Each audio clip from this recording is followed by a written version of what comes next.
बिस्मिल्लाहिर्रहमानिर्रहीम। अस्सलाम वालेकुम। आज मैं आपके साथ लच्छा पराठा बनाने की रेसिपी शेयर कर रही हूँ। लच्छा पराठा बनाने के लिए मैंने 2 कप मैदा यानी ऑल पर्पस फ्लावर और 1 कप फाइन आटा लिया है, जिसे हम रूटीन में रोटियां बनाने के लिए इस्तेमाल करते हैं। फिर इसमें हाफ टी स्पून नमक डालकर अच्छी तरह मिक्स कर लूँगी। नमक की क्वांटिटी आप अपनी मर्ज़ी के मुताबिक कम या ज़्यादा कर सकते हैं, क्योंकि कुछ लोग हाई ब्लड प्रेशर की वजह से नमक बिल्कुल इस्तेमाल नहीं करते, तो ऐसी सिचुएशन में आप इसे स्किप भी कर सकते हैं। अब मैं आटे को गूंदने के लिए थोड़ा थोड़ा पानी डालकर गूंदूंगी, बिल्कुल इसी तरह से जिस तरह हम रोटी बनाने के लिए आटा गूंदते हैं। आटा गूंदते वक्त इस बात का ख़ास ख्याल रखें कि बहुत सारा पानी एक बार में ही आपने ऐड नहीं कर देना, वरना डो अच्छी तैयार नहीं होगी। ये देखें, आटे को आपने इतना ही सख्त गूंदना है। इसके बाद मैं 15 से 20 मिनट के लिए इसे कवर करके रेस्ट दूंगी। 20 मिनट के बाद ये देखें, हमारी डो ज़बरदस्त तैयार हो चुकी है। अब मैं डिवाइडर की मदद से इसे 4 इक्वल पार्ट्स में काट लूँगी।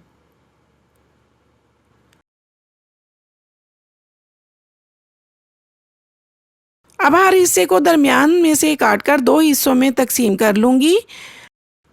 आप चाहें तो डिवाइडर से ही 8 इक्वल पार्ट्स में काट लें। अब मैं हर हिस्से को बेलकर रोटी बना लूँगी और इस पर मेल्टेड घी ब्रश की मदद से अच्छी तरह लगा दूँगी। घी लगाने के बाद थोड़ा सा खुश्क मैदा पूरी रोटी पर अच्छी तरह स्प्रेड कर दूँगी। अब अपने सामने से फोल्ड करना शुरू करूँगी। आपने भी इसी तरह फोल्ड करना है जिस तरह हम बचपन में चाइनीज़ पंखे बनाते थे, ये बिल्कुल ऐसे ही है। ये फोल्ड्स बाद में पराठे के ज़बरदस्त लच्छे होंगे।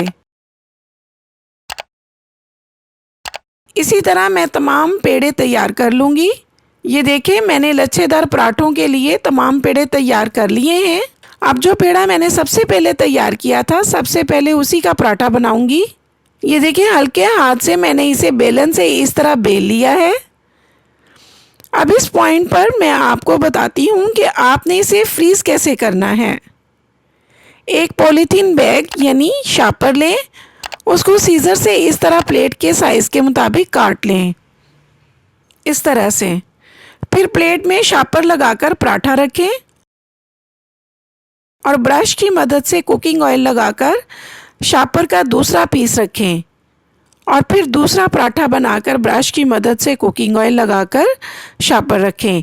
इसी तरह आप जितने पराठे फ्रीज़ करना चाहती हैं बनाकर फ्रीज़ कर सकती हैं और बवक्ते ज़रूरत इस्तेमाल में ला सकती हैं। लच्छेदार पराठे कैसे फ्रीज़ करते हैं ये तो मैंने आपको बता दिया। चलिए अब हम इन्हें फ्राई करते हैं। पराठे फ्राई करने के लिए सबसे पहले तवे को अच्छी तरह गर्म करूँगी, फिर इस पर चंद कतरे कुकिंग ऑयल डालकर पराठा डाल दूंगी। जब एक तरफ से लाइट ब्राउन हो जाएगा तो इसकी साइड तब्दील कर दूंगी और दूसरी तरफ से भी थोड़ा सा कुकिंग ऑयल डालकर लाइट ब्राउन होने तक पकाऊंगी। ये देखें, फ्राई होने पर पराठे के लच्छे प्रोमिनेंट हो रहे हैं। अब मैं इसे प्लेट में निकाल लूँगी। इसी तरह मैं सारे पराठे फ्राई कर लूँगी। ये देखिए, मज़ेदार लच्छेदार पराठे तैयार हैं। आप इन्हें ज़रूर ट्राई कीजिए। आई होप कि आपको ज़रूर पसंद आएंगे। पसंद आएँ तो लाइक करें, शेयर करें और मेरे चैनल को ज़रूर सब्सक्राइब करें। बहुत शुक्रिया। अल्लाह हाफ़िज़।